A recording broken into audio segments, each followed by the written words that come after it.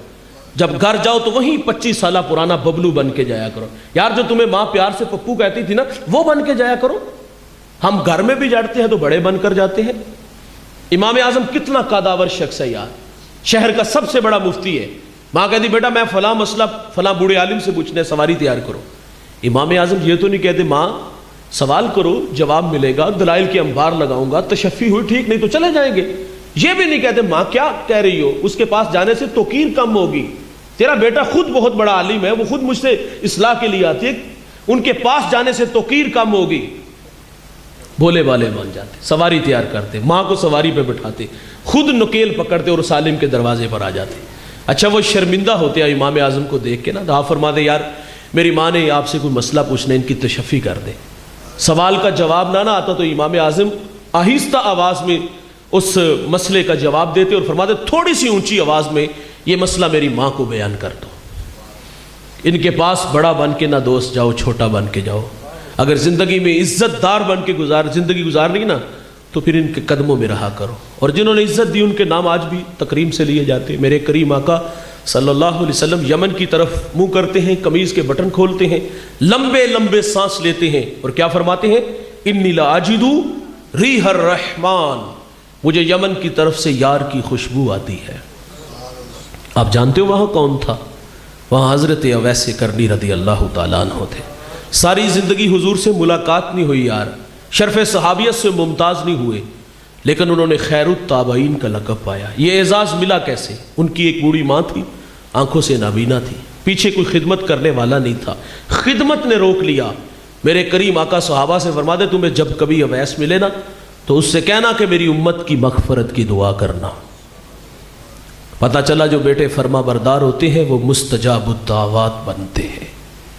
خدمت سے رب ملتا ہے بھائی، خدمت سے. میں نے ابن کثیر میں ایک واقعہ پڑھا ہے، یہ پچھلی امتوں کا تذکرہ ہے. ایک بوڑھا 4 بیٹے رکھتا تھا اور بوڑھا بیمار ہوا، بول و براز چارپائی پہ کرنے لگا.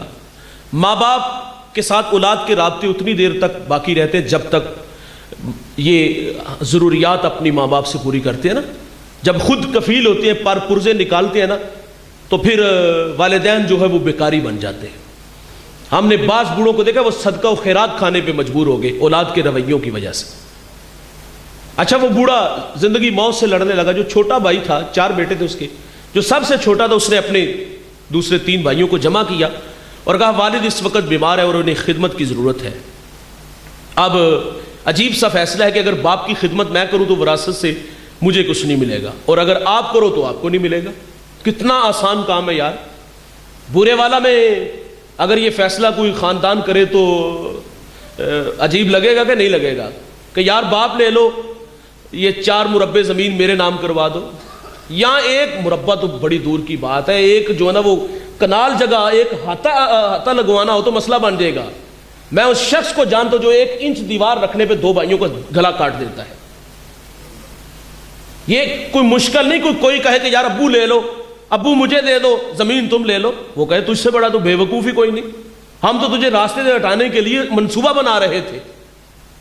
اچھا وہ کیسا عجیب بیٹا تھا جس نے کہا باپ مجھے دے دو، باپ لے لو یا وراثت لے لو۔ تینوں نے نظریں ملائی، دنیا کے بھوکے تھے، دولت لے اڑے، اور اس کی آرزو بھی تھی کہ والد مجھے ملے۔ اس نے تا دم آخر جب تک باپ زندہ رہا خدمت کی۔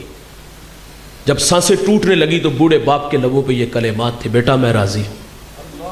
میرے نبی فرماتے جس کا باپ راضی اس کا رب راضی۔ ہمارے دیہاتوں میں نا ہمارے جب بوڑھے راضی ہوتے نا، میں یہ بات اکثر کہتا ہوں، یار مرنے سے پہلے یہ جملہ ضرور اپنے ماں باپ سے کہلوائیے گا، اور یقین جانو مشکل بھی کوئی نہیں، اپنے عمل سے کہلوائیے گا۔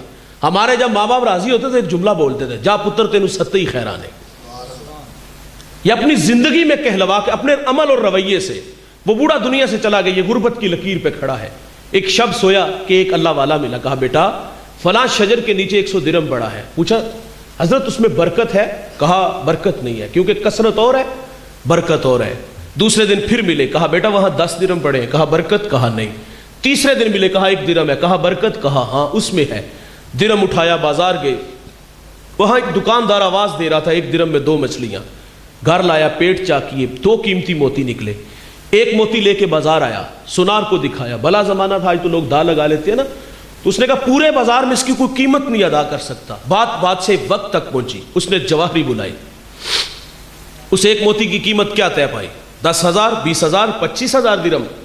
نہیں دوست، ایک موتی کی قیمت 30 خچر ان پہ جتنا سونا لاد لیا جائے۔ سونا گھر لے گیا، اس نے دوبارہ بلایا، کہا اور موتی؟ کہا ہاں ہے، بیچتے ہو؟ کہا بالکل۔ کہا قیمت؟ کہا اب ریٹ ڈبل ہو گیا۔ کہا کوئی مسئلہ نہیں ہے، 60 خچر سونا لاد کے لے گیا۔ یقیناً اس شہر کا بادشاہ کے بعد سب سے امیر شخص وہ ٹھہرا۔ کون جوانوں؟ بولیے گا۔ جس نے اپنے بوڑھے باپ کی، بھائی جان یہ دولت ہی سب کچھ نہیں ہوتی، یہ ٹگئی سب کچھ نہیں ہوتے۔ ماں باپ بہت بڑی دولت ہے یار، ان کی قدر کرو۔ لیکن ہم نے ان کی قدر دیکھی ہے وراثت کے وقت، جب وراثت تقسیم ہوتی ہے نا، بھائی جھگڑتے ہیں۔ بچپن میں جھگڑا ہوتا تھا، ماں میری ہے باپ میرا ہے، کاش کہ یہ بڑھاپے میں بھی ہوتا، لیکن بڑھاپے میں یہ جھگڑا ختم ہو گیا۔ وہاں زمین پہ جھگڑا ہوا، وہاں جو ہے وہ دولت پہ جھگڑا ہوا، لیکن جب ماں باپ کی باری آتی تو تماشا دیکھنے والا ہوتا ہے۔ ہر بیٹا نظریں چراتا ہے، کوئی کہتا ہے 4 مہینے تو نہیں میرا کٹاتا، کوئی کہتا ہے میرا گھر چھوٹا ہے، کوئی کہتا ہے میرے بچے زیادہ ہے، کوئی کہتا ہے خرچے زیادہ ہے، اور کچھ بدبخت تو ایسے ہوتے ہیں وہ کہتے ہیں بوڑھا کھانستا ہے تو بچوں کی نیند خراب ہوتی ہے۔ یہ رویے ہم نے دیکھے ہیں۔ او بھائی جان مقافات عمل ہے، آج جیسا اپنے ماں باپ کے ساتھ کرو گے نا، کل کو تیار رہنا اس اولاد سے دھکے آپ کو بھی پڑیں گے۔ گھر چھوٹا ان کا بھی ہوگا، خرچے ان سے بھی نہیں پورے ہوں گے۔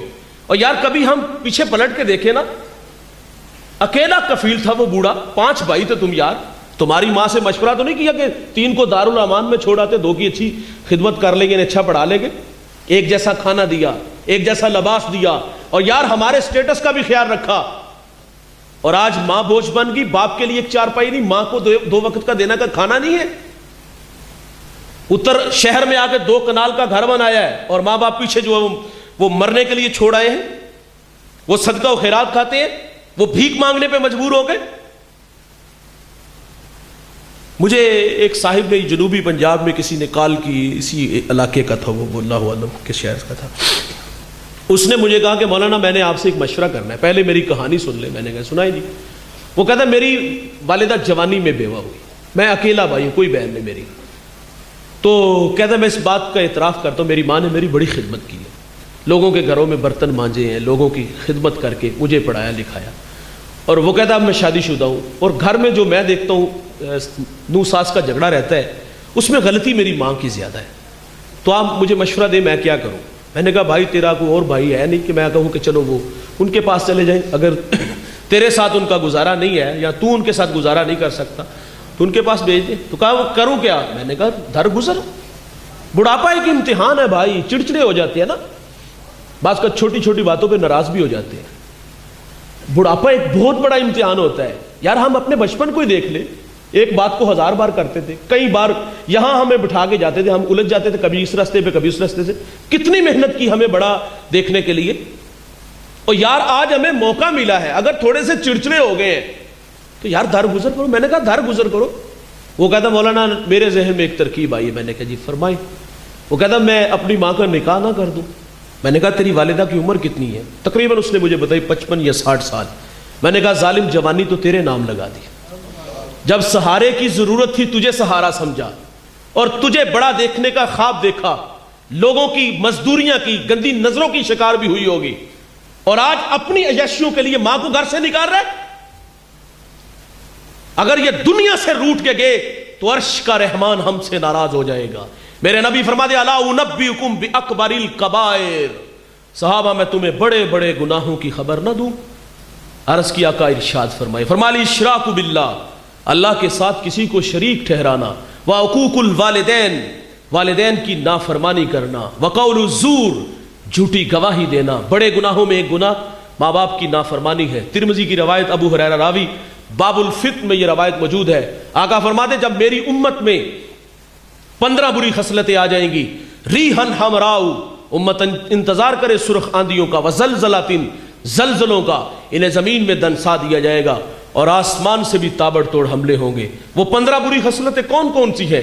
عزت تخذ الفیء دولاً، فرمایا جب حکمران طبقہ سرکاری خزانے کو دونوں ہاتھوں سے لوٹنا شروع کر دے گا، والامانۃ مغنماً، جس کے پاس امانت رکھی جائے گی ذاتی مال سمجھ کے ہڑپ کر جائے گا، والزکاۃ مغرماً، مالدار لوگ زکات دینا چھوڑ دیں گے، وتولم لغیر الدین، علماء دین دنیا کے طلبگار بن جائیں گے، وآتی رجل امرأتہ، آدمی بیویوں کے فرما بردار ہوں گے، وأک امہ، ماؤں کے نافرمان ہو جائیں گے، وادنا صدیقہ، دوست کے ساتھ حسن سلوک سے پیش آئیں گے، وأقصی اباہ، باپ کے ساتھ بد سلوکی کریں گے، وشربت الخمور، شرابیں عام ہوں گی۔ اس امت کا اول آخر پہ لان تان کرے گا۔ پھر کیا ہوگا؟ سرخ آندیاں چلیں گی۔ پھر کیا ہوگا؟ زلزلے آئیں گے۔ پھر کیا ہوگا؟ زمین میں دنسا دیا جائے گا۔ پھر کیا ہوگا؟ آسمان سے یالا باری ہوگی۔ کب جوانوں؟ جب ماں باپ دکھی ہو جائیں گے۔ کب جوانوں؟ جب ماں باپ اولاد کے رویوں سے نالا ہو جائیں گے۔ پھر رحمت خدا بندی روٹ جائے گی، اور ناراضگی کے اظہار مختلف صورتوں میں ہوں گے۔ ایک صحابی نے حضور سے عرض کیا آقا قیامت کب آئے گی؟ کوئی نشانی ارشاد فرما دے۔ تو میرے نبی فرما دے جب مائیں ذلیل ہو جائیں گی۔ اور یہ گھر گھر کی کہانی ہے۔ میرے ایک ملنے والے تھے، اترا ہوا چہرہ ہے۔ میں نے کہا خیریت؟ پھوٹ پھوٹ کے رونے لگے، کچھ آنسو تھمے تو میں نے کہا کچھ بتائیں گے؟ تو مجھے فرماتے آج بیٹے نے منہ پہ تھپڑ مارا ہے۔ میرا ہاتھ پکڑ کے سر پہ رکھ دیا، قریب تھا کہ پھٹ جاتا۔ اچھا میری دوبارہ پھر ملاقات ہوئی ان سے، انہوں نے یہ میری باتیں سوشل میڈیا سے سنی تھی، تو میں نے پھر آپ دیدہ دیکھا۔ میں نے کہا ظالم نے پھر تو نہیں مارا؟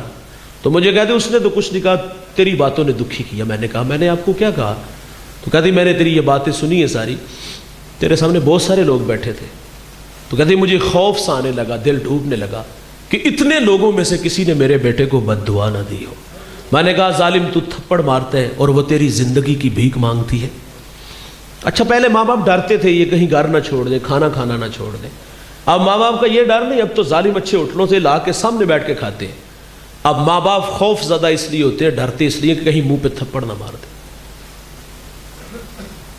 کہتے نہیں بچے تو بھونک رہی ہے، کہتے نہیں ہم کہ تجھے تو بات کرنے، ہم کہتے 10 بندے بٹھاؤ، غلط ہوئے تو جوتے کھائیں گے۔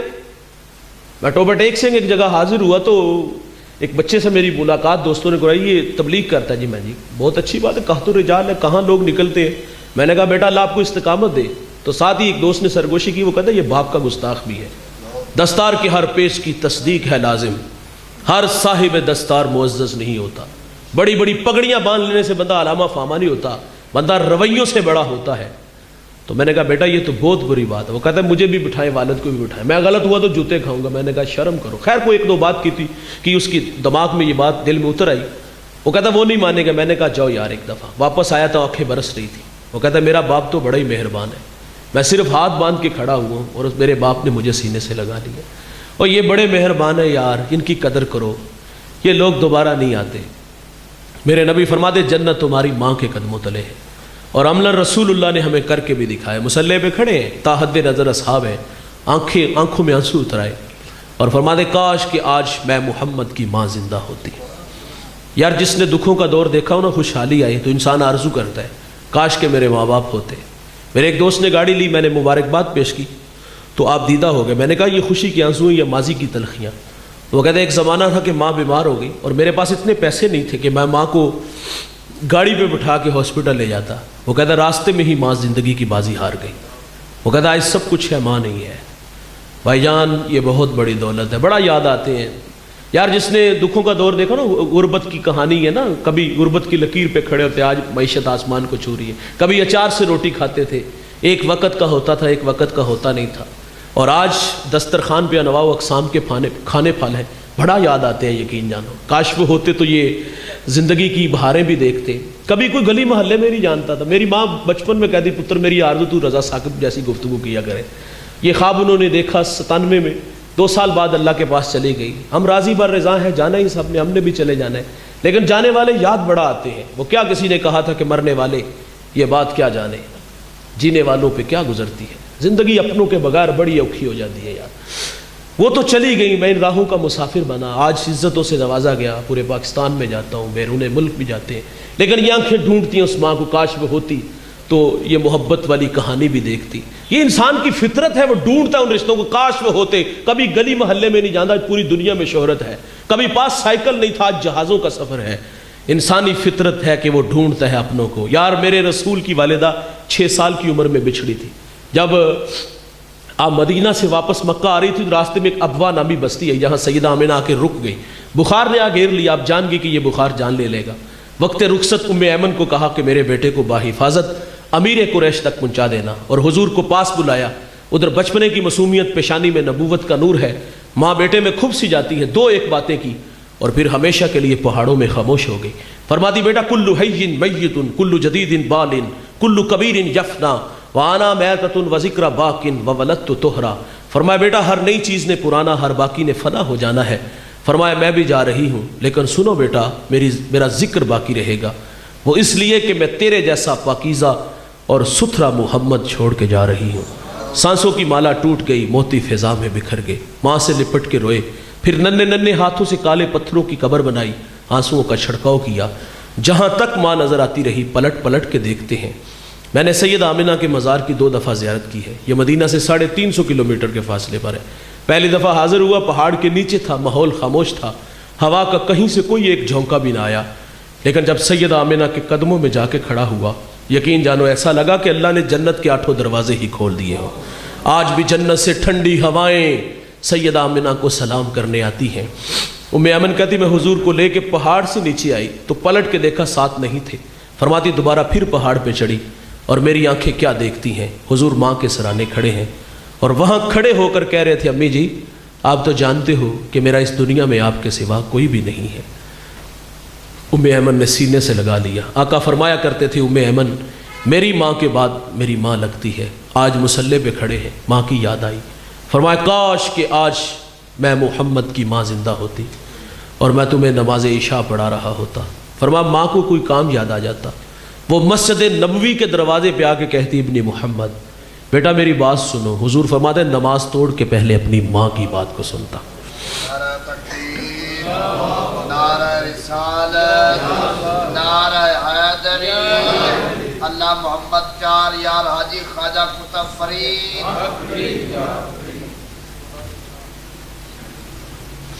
پورے سائڈ اور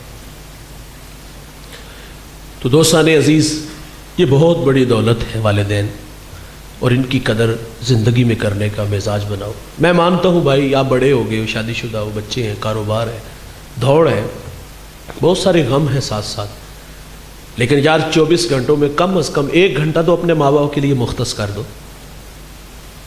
ان کے پاؤں دبایا کرو, ان کے قدموں میں بیٹھا کرو, ان سے مشورہ کیا کرو, ان کے ساتھ گپ شپ لگایا کرو. آپ پڑھے لکھے زیادہ ہو سکتے ہیں لیکن تجربات آپ سے زیادہ رکھتے ہیں, مشاہدات ان کے زیادہ ہیں. ان کے پاس بیٹھو گے تو زندگی کے گر سلیقے نصیب ہوں گے. یہ آپ کی دولت کے نہیں بھوکے یار, یہ ہمیں غلطی لگی ہے. بعض کا تو اولاد سمجھ دی شاید 500,000 جو ہم دیں, ہم تو گن کے دینے والے لوگ ہیں. مجھے قاسم شاہ کی بات بڑی اچھی لگتی ہے. وہ کہتے میرے ایک دوست تھے تو ان کے والد بڑے پیسے خرچ کرتے تھے نا, تو میں نے پوچھا کہ والد کو کتنا خرچہ دے دو. کہتا اچھی گاڑی لے کے دیے 2-3 لاکھ روپے ماہانہ کھا جاتے ہیں. تو میں نے کہا اتنے زیادہ؟ وہ کہتا جب ہم چھوٹے تھے تو ہم بھی اسی طرح کرتے تھے. یعنی جس نازوں سے ہمیں پالا گیا نا, تو تقاضا ہم تو گن گن کے دیتے ہیں نا, باقاعدہ طے کرتے ہیں ہاں جی ابا جی نے کی خرچہ لانا ہے. شرم نہیں آتی یہ بات کرتے ہوئے؟ یار اللہ نے دیا تو دو انہیں, ان کے صدقے ہی ملا آپ کو. باہر صورت میں کہتا ہوں یہ آپ کے پیسوں کے بھوکے نہیں یار, معذرت سے زندگی میں بڑا پیسہ کمایا ہوتا ہے اور وہ خرچ بھی ہمارے اوپر کیا ہوتا ہے. یہ پیسوں کے بھوکے نہیں ہوتے, یہ ہمارے بھوکے ہوتے ہیں. ان کی آرزو ہوتی ہے ہمارے بچے ہمارے پاس بیٹھے. میں کہتا ہوں یار کبھی کبھی انہیں باہر سے کھانا کھلانے لے جایا کرو, پرانے دوستوں سے ملانے لے جایا کرو, ان کے لیے تحائف لایا کرو. کبھی پھول لے آئے, کبھی کپڑے لے آئے, اور ساتھ لے جا کر کے نا بھائی اپنی پسندی چیز لاؤ نا. یقین جانو یہ نہیں مریں گے, یہ نہیں بوڑھے ہوں گے. مرتے اس وقت ہے جب ہم توجہ نہیں دیتے, جب ہم انہیں تنہا چھوڑ دیتے ہیں نا, خود شہروں میں آ جاتے ہیں انہیں دیہاتوں میں. ٹھیک ہے یار وہ نہیں اپنے دیہات کو اپنے گھر کو مانوسیت ہوتی ہے نہیں چھوڑنا چاہتے, لیکن ان سے رابطہ تو رکھو نا, ان سے ملا تو کرو نا یار. کسی کے ہاتھ 500,000 روپیہ بھیج دینے سے کیا حق ادا ہو جاتے ہیں؟ قدر کرو ماں باپ کی یار, دوبارہ نہیں آئیں گے. اور آخر پہ یہ عرض کروں گا, اور یہ بڑی اہم بات ہے, کسی نے واصف علی واصف سے کہا تھا کہ ماں باپ نہ ہو تو بندہ ان کے ساتھ حسن سلوک کرنا چاہے تو کوئی عمل وظیفہ ہے؟ کہا ہاں ہے. آج کی اس بزم میں یہ وظیفہ اپنے ساتھ لے کے جائیے گا. اس مجمع میں کسی کی ماں نہیں ہوگی, کسی کا باپ نہیں ہوگا. میرے تو نہ ماں ہے نہ والدہ ہے, اللہ ان کی مغفرت فرمائے. تو بندے کی آرزو تو مچل دی یار, وہ ہوتے تو خدمت کرتے. اچھا چلے گئے ہیں تو قبروں میں تو آسودہ ہونا, راضی تو ہونا اولاد سے. کوئی وظیفہ ہے؟ واصف علی واصف کہتے ماں باپ جو پیچھے اولاد چھوڑ جاتے ہیں نا, فرمایا ان کے ساتھ حسن سلوک کیا کرو. اس مجمع میں کچھ بھائی امیر ہوں گے, کچھ بھائی غریب ہوں گے. کتنا ہی اچھا ہے کہ امیر بھائی اپنے غریب بھائی کی کفالت لے لے, لیکن ایسا نہیں ہوتا. امیر بھائی کے دسترخوان پہ انواع و اقسام کے کھانے پھال ہوتے ہیں, باقی بچ جانے والے کتوں کے آگے پھینک دیں گے, روڑی پہ پھینک دیں گے, بھائی کو نہیں دیں گے. دیوار کے متصل غریب بھائی کا گھر ہے. اچھا جس کا گھر بھائی کے ساتھ ہے نا, اس نے 5 کروڑ کا گھر بنایا ہے اور اس کے چھت بھی ٹپکتی ہے, اس کے گھر کا دروازہ بھی ٹوٹا ہوا ہے, اس کے ساتھ دیوار سے چیخوں کی بھی کبھی کبھی آوازیں آتی ہے, بھوک بھوک لگی ہے. لیکن یہ ایسا شفاق بھائی ہے, اسے کبھی بھائی کی یاد ہی نہیں آئی. میں اس شخص کو جانتا ہوں جو 5 فیکٹریوں کا مالک ہے, اسی فیکٹری میں اس کا بھائی کام کرتا ہے. بھتیجے بھی گالیاں دے لیتے ہیں. کتنا ہی اچھا تھا یار بھائی کو سٹینڈ کر دیتا, لیکن ہم اپنے برابر نہیں دیکھنا چاہتے. یار میں ایک گھر کو جانتا ہوں, 6 بھائی ہیں, وہ 5 بھائی خوشحال ہیں اور ایک بھائی بیچارہ کبھی دیہڑی لگتی تھی کبھی نہیں لگتی تھی. اور ان 5 بھائیوں کو بھی نہ شرم آئی کہ یار ہمارا ایک بھائی غریب ہے, کتنا ہی اچھا ہے کہ ہم اپنے بھائی کو جو نا وہ تھوڑا سا سٹینڈ کر دیں. لیکن ایسا نہیں ہوتا.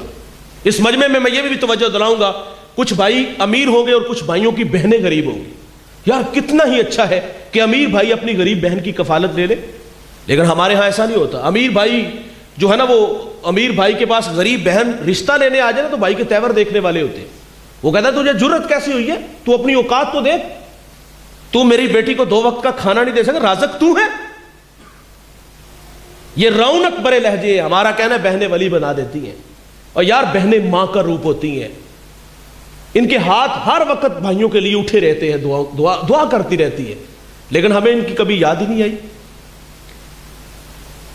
یہ ہمارے گھروں میں 6 مہینے بھی نہ آئے تو ہمیں کبھی پرواہ. والدین ہو نا, وہ 15 دن بعد اداس ہو, پتر چکر ہی لا جا. دماد دا ترلا کر پتر چکر ہی لا جا. ماں باپ دنیا سے رخصت ہوئے تو بھائی کو کبھی بہن کی یاد نہ آئی. ہاں یہ سال بعد چھٹیاں گزارنے آ جائے نا تو بھائی کے تیور دیکھنے والے ہوتے, 2 دن بعد بیچاری واپس چلی جاتی. لوگ ہم سے مسئلہ پوچھتے ہیں, مولوی صاحب بہن تحفہ دے تو لے لینا چاہیے. جانتے ہو کیا تحفہ ہے؟ اس کے حصے کی زمین. بہن سے زمین ہتھیا لی اور بہن 1 منٹ میں جو ہے نا وہ اپنے بھائی کے نام لگا دیتی ہے. اور ایک اور چیز بھی اس کے پیش نظر ہوتی ہے, اگر میں نے حصہ مانگ لیا نا تو بھائی بچوں کو نفرت کا درس دے کے جائے گا. پھپھی نو منہ نہیں لانا, میں مار گیا تینوں میرا منہ نہ وہانا. کیا جرم ہے اس کا؟ اپنا حصہ ہی مانگا ہے, شریعت نے اس کا حصہ رکھا ہے, کیوں نہیں دیتے آپ؟ یہ رویے ہیں ہمارے. اور بھائی جان بہنیں ولی بنا دیتی ہیں, ان کے سر پہ شفقت برا ہاتھ رکھا کرو, ان سے رابطے میں رہا کرو یار, انہیں محسوس کروایا کرو ہم تمہارے کچھ لگتے ہیں. بڑے بھائی باپ کی جگہ پہ ہوتے ہیں. یہ گھر آئے تو انہیں خالی ہاتھ نہ موڑا کریں، یہ میرے رسول کی سنت ہے۔